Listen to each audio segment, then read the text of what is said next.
नाज़रीन, 21वीं सदी की जो पहली दिहाई गुजरी उसमें पाकिस्तान में अनफॉर्चुनेटली बदकिस्मती से दहशतगर्दी अपने उरूज पर रही और दहशतगर्दी के खिलाफ खैबर पख्तूनख्वा के कानून नाफिज करने वाले इदारे और दीगर सिक्योरिटी एहलकार पेश रहे। अब इसी दौरान मुतअद्दिद ऐसे बहादुर एहलकार और अफसरान सामने आए जो अपनी जानों की परवाह किए बगैर शिद्दत पसंदों के खिलाफ सीना सपर होकर खड़े रहे और इन्हीं में बम डिस्पोजल स्क्वाड के ज़िला डेरा इस्माइल खान के bomb disposal squad incharge Inayatullah Tiger भी मौजूद हैं। अब इनायतुल्लाह टाइगर को टाइगर क्यों कहते हैं, ये भी एक बड़ी खून गरमा देने वाली कहानी है। बजाय इसके कि इस पर हम खुद तबसरा करें, इनायत टाइगर हमारे साथ मौजूद हैं। आज के अगस्त का महीना है और ये हरा महीना जिसको हम कहते हैं ग्रीन मंथ हमारे लिए सेलिब्रेशन का एक होता है। और इसके अलावा एक और चीज़ कि हम आपको जब इन लोगों से मिलवाते हैं उसका मकसद ये होता है कि आपको ये बताया जाए, क्योंकि पूरा साल इस हवाले से बात ज़रा कम होती है, तो कम से कम इस महीने में हमारी कोशिश है कि हम आपको बताएं कि किस तरह पाकिस्तान के लिए जानों का नजराना पेश करने वालों की कमी नहीं मौजूद है इस मुल्क में। हमारे साथ मौजूद है इनायत टाइगर। अस्सलाम वालेकुम। और ये वो लोग हैं जो कि जी अवैस जी जी जी जी जी मैं ये कह रहा हूँ कि ये वो लोग हैं कि जहाँ पर वो जो मामला होता है ना ब्लीड ग्रीन वाला, तो ये असल में ब्लीड ग्रीन वाले लोग हैं, क्योंकि अपने काम में इनका खून भी बहता है मगर जो परचम है उससे इनकी मोहब्बत हमेशा जवान रहती है और ये अपनी जान को ख़तरे में डालकर हमारी जान बचाने के लिए काम कर रहे होते हैं।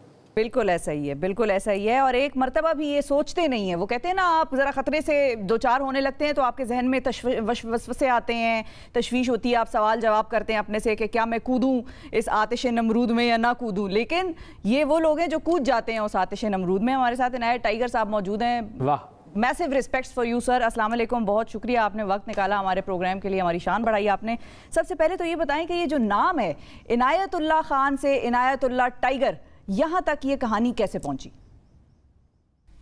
जैसा कि आपने मुझ पे सवाल किया कि टाइगर से इनायत से टाइगर में कैसे बना, तो ये एक मेरे कम्युनिकेशन के लिए कॉल साइन था।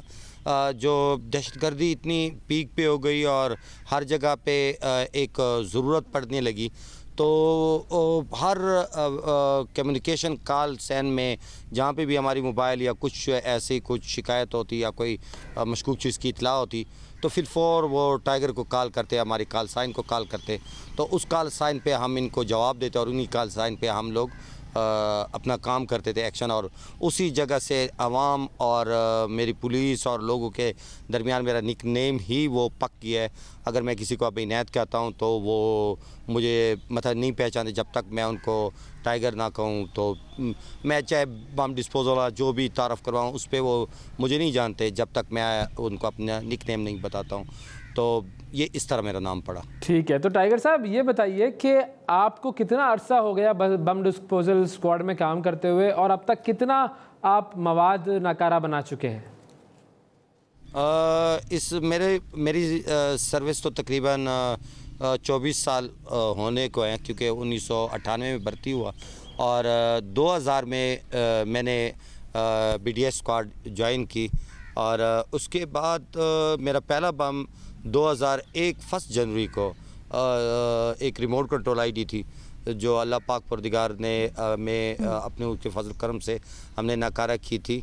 और यहाँ से दहशतगर्द की लहर थी 9/11 से शुरू हुई थी हमारे शहर में, इसकी शिद्दत और बढ़ती गई और उस वक्त से अब तक तकरीबन कुल मिला के सब चीज़ें जिसमें ख़ुदकुश जैकटें, ख़ुदकुश गाड़ियाँ और ID वग़ैरह, personal mines, anti tank mines, सारे मिलाकर इस तरह की चीज़ें मिलाएं तो 700 ID मतलब एक्सप्लो बम मैं नाकारा कर चुका हूँ। और EOD तकरीबन 2000-3000 से अबव।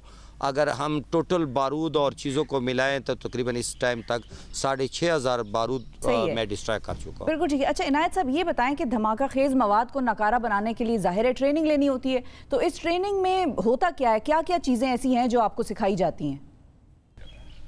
बिल्कुल, ये बहुत टफ़ ट्रेनिंग होती है और इस ट्रेनिंग में पहले इसका जो पहला मरला होता है उसको कहते हैं बम रिकॉन्सेस, कि आप पहले एक चीज़ के बारे में जानना होता है, फिर उसके बाद मुख्तलिफ़ किस्म के हमारे मराइल होते हैं जिनमें बम जानने के बाद बम के EOD नाकारा कर मतलब जो ऑर्डिनेंस के तहत ऐसे किस्म ग्रेनेड हो गए, रॉकेट हो गए और माटर हो गए, इस टाइप चीज़ें होती हैं, उसके बारे में जान पहचान दिलवाना।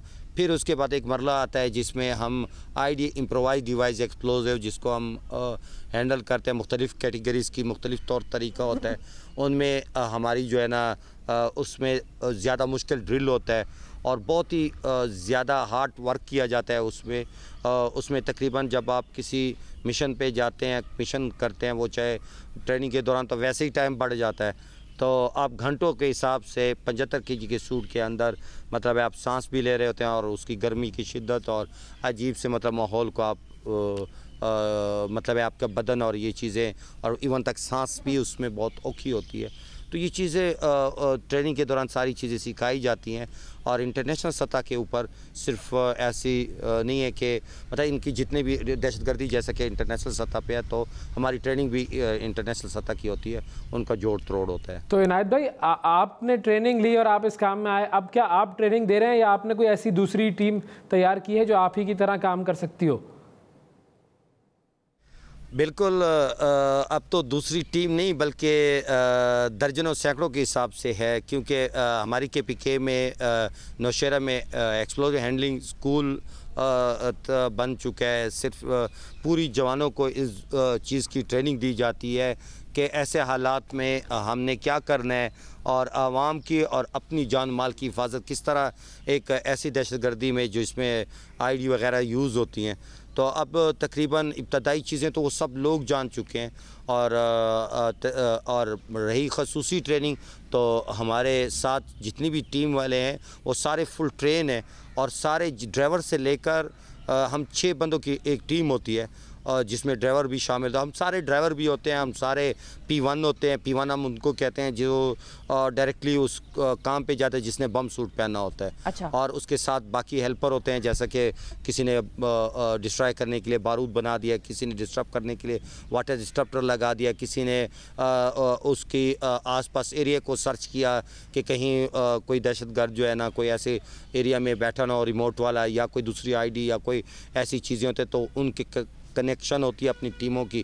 तो ये सारी एक टीम वर्क होता है और उस टीम वर्क के साथ हम काम करते हैं। कोई एक P1 को बम सूट पहनाया जा रहा है, क्योंकि बम सूट भी तकरीबन 2 लोग पहनाते हैं। तो इस तरह की सिचुएशन चलती है और उसी सिचुएशन में एक दूसरे को हौसला अफजाई होती है और उसी सिचुएशन में अल्लाह पाक परदिगार आज दिन तक जितने 700 आईडी हैं तो इस तरीके से एक टीम वर्क के तर्ज तरीके से हमने नाकारा बनाया। ठीक है। अच्छा इनायत साहब, ये बताएं कि आमतौर पर जो हम फिल्मों में देखते हैं तो हमें ये नज़र आता है कि बॉम्ब डिस्पोज करने के लिए वहाँ पर 2-3 रंगों की तारें होती हैं, पीले रंग की और लाल रंग की और हरी रंग की, और इनमें से किसी एक को काटना होता है। क्या हकीकत में भी ये चीज़ इसी किस्म की है और इतनी ही आसान होती है, या उस वक्त के प्रेशर्स कुछ और होते हैं, हमें अंदाज़ा नहीं होता? नहीं, हकीकत में ये चीज़ें नहीं होती, क्योंकि आईडी का मतलब है इम्प्रोवाइज डिवाइस एक्सप्लोजिव कि एक शख्स जो है वो अपने दिमाग से अपनी तर्ज तरीके से एक चीज़ को वो बनाता है। वो कभी आपको उसकी वीक पॉइंट नहीं देता, वो आपको हर हमेश आईडी में ऐसी तारे लगाएगा, ऐसी स्विच लगाएगा, ऐसा सिस्टम लगाएगा कि आपकी गलती आप उस आईडी के विक्टिम बन जाएं, आप ख़ुद ही उनको मतलब है आप पर ब्लास्ट हो जाए। तो इस तरह की चीज़ों को वो मतलब है आप उस कलर के से चूज़ नहीं करते, वहाँ के सर्किट को पहचानना होता है और उस तर्ज अमल का एक हिकमत अमली तरीका होता है और उसकी हिकमत अमली हमने करनी होती है और उस हिकमत अमली के साथ हम उस बारूद को या उस बम को या उस आईडी को नाकारा करते हैं, ना कि उसके सर पर बैठकर सोच रहे होते हैं या कटर प्लास के इसको काटूं उसको काटूं। कभी कोई ऐसा रिस्क नहीं होता, रिस्क तो होता है लेकिन रिस्क के बावजूद ऐसा रिस्क नहीं लिया जाता कि हम लोग जो है ना उस चीज़ को मतलब एक ड्रामा बना दें। क्योंकि बारूद के साथ आपने जो ऐसी चीज़ होती है, आपने जो भी सोचना होता है, जो भी करना होता है उससे पहले करना होता है और आपने जो है ना उस मौके पे फिर वही काम करना होता है जो आप सोच के आए होते हैं। अगर उस काम वहाँ पे कोई रद्दोबदल है तो आपने वहाँ बैठ के सोचना नहीं होता, आप फिर एक सेफ़ जगह पे जाकर अपनी एक सोच या अपने हथियार को चेंज करके आप दोबारा उस पर काम करते हैं। तो इसी तरह कम टाइम वहाँ पर लगाना पड़ता है और कम टाइम में बहुत सारा काम करना है। अच्छा, ये भी बताइए कि अब माशाल्लाह अल्हम्दुलिल्लाह पाकिस्तान जो है उसमें दहशतगर्दी के जो मामला थे वो बिल्कुल ख़त्म ही हो गए हैं। तकरीबन पहले एक ज़माने में बहुत ज़्यादा हुआ करते थे, तो अब जब दहशतगर्दी के मामला ख़त्म हो गए तो अब आप लोगों का काम क्या होता है और क्या अब उतना ही काम होता है जितना पहले था? नहीं, ऐसा काम तो नहीं है, जितना पहले था। अब शुक्र अल्हम्दुलिल्लाह रब्बुल आलमीन रहम फरमाए। छोटी मोटी वो लहरें, वो टक टुक तो चलती रहती हैं, लेकिन एक दहशतगर्दी का एक ऐसा समझे कि 100% अभी एक अमन हमारे दिलों में नहीं है, एक खौफ है अभी तक, जिसकी वजह से मेरी टीम की ज़रूरत होती है। जहाँ पे इकट्ठ होता है, जहाँ पे मजलिसात होते हैं, जहाँ पे प्रोग्रामात होते हैं, ऐसी चीज़ें होती हैं, तो उससे पहले मेरी टीम वहाँ पे जाकर वहाँ पे टेक्निकल स्वीपिंग करती है, क्लियरेंस करती है। और ऐसी जगह पे जहाँ पे कहीं फोर्सेस ने रेड्स करना होता है, तो उसके आगे या उसके साथ अपना काम करना पड़ता है उनको। तो ये अभी तक तो मतलब इन टीमों की ज़रूरत है, और अल्लाह करे कि अमन आए और मतलब ऐसी टीमें हमारे मुल्क में ना हो, ऐसे हालात को हैंडल करने के, और ना ऐसे हालात हमारे मुल्क में पैदा हो, बल्कि पूरी दुनिया में पैदा ना हो। अल्लाह करीम रहीम हमें इंसानियत की राह में तरक्कियाँ दे और ऐसी खुशियाँ मनाए जैसे आज हम 14 अगस्त के अपने मुल्क के, अपने वतन की मना रहे हैं। और अल्लाह पाक हम सबको ऐसे दिन नसीब करे, अमन और सुकून हो। आमीन जी आमीन। इसी तरह अल्लाह करे कि अमन बहाल रहे। अच्छा, ये बताएं कि वालिदैन जो हैं वो इंसान के बारे में ज़ाहिर है बहुत ही फ़िक्रमंद होते हैं। जब आप ड्यूटी पर निकला करते थे या अब भी जब निकलते हैं, और ख़ास तौर पे उस दौर पे जब निकलते थे जब दहशतगर्दी बहुत ज़्यादा थी, तो क्या रद्द अमल होता था उनका? मज़े की बात यह है कि अल्लाह पाक परदिगार ने जब उनका ऐसा बेटा पैदा किया और अल्लाह पाक ने दिया है, तो उनके वालिदैन बेटे से कई गुना बहादुर हैं।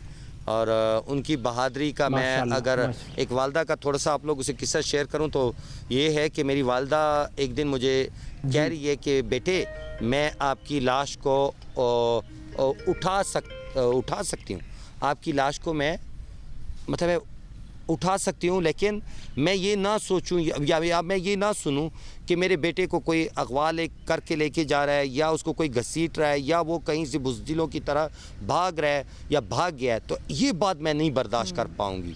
जब मेरी माँ का, मेरे बाप का ये हौसला हो, तो आप ख़ुद सोचें कि वो मुझे अपने काम से, अपने कौम के लिए, वो तो अक्सर बेशतर मुझे कहती रही कि अक़बल वतन कश्मीर दा, मतलब एक जन्नत है। और अपने वतन के लिए, अपने लोगों के लिए अगर ऐसी मसाइल, ऐसे मसला मुसीबत आए, तो हमने हाज़िर होना है। और इंशाअल्लाह ताला उन माओं की दुआओं से और उन माओं की हौसला अफजाइयों से हम लोग इस तरह की जंग लड़ते हैं। आप देख सकते हैं कि जिस हाल में हम हैं, तो इंशाअल्लाह ताला हमने हिम्मत नहीं आ रही, और आज उस हिम्मत से अल्लाह पाक परदिगार लोग की दुआओं से हमारे वतन पे इतना अमन है। उन्हीं वालिदैन की दुआओं से और उन्हीं वालिदैन की दुआओं से आज हम आप लोग के सामने हैं, और अल्लाह पाक हम पे सब पे रहम व करम। ये है जज्बा, वालिदैन का जज्बा। हमेशा हम ये सुनते हैं ना कि नॉर्मली जो वालिदैन होते हैं वो तो ये कहते हैं कि हमारे बच्चे को, हमारी औलाद को कोई तकलीफ़ ना आए, लेकिन आपके वालिदैन या हमारे जो बाकी फोर्सेस में काम करने वाले लोग हैं, उनके वालिदैन तो यही कहते हैं हमेशा कि अगर हमारा एक बेटा शहीद होता है तो हमारे 10 बेटे भी होते हैं, तो हम शहीद उनको होने देते और इस वतन पर कुर्बान कर देते। लेकिन अक्सर ऐसा मामला होता है, जैसे आपके साथ भी हुआ कि आप कई मरतबा इस काम में ज़ख्मी भी हुए, तो जब आप ज़ख्मी होते थे तो उस वक्त भी आपके वालिदैन का यही रद्द होता था, या वो कभी उन्होंने रोका? नहीं, क्योंकि उन्होंने मेरी बातें पहले से सुन ली थी। और मेरा वालिद 2008 में फौत हो गया था। उसका थोड़ा सा वालिद का एक थोड़ा सा आप लोगों से एक वाक़या शेयर करता हूँ कि हम मज़दूर लोग हैं, आम से लोग हैं। तो मेरा वालिद भी ऐसे ही किसी काम में था, तो पुलिस वालों ने उसको रोका। तो पुलिस वालों ने उससे कहा कि आप किधर फिर रहे हो इस टाइम? तो उसने कहा आपके शनाख्त कार्ड है, क्योंकि दहशतगर्दी हालात है। तो उसने जेब से शनाख्त कार्ड निकालते वक्त उन पुलिस वालों से कह रहा था, हाँ मेरा शनाख्त कार्ड है, बल्कि मेरे 2 शनाख्त कार्ड हैं। उसने कहा 2 किसके होते हैं? उसने कहा एक तो ये मेरा कौमी शनाख्त कार्ड है और एक मेरा बेटा है, मेरा पहचान है।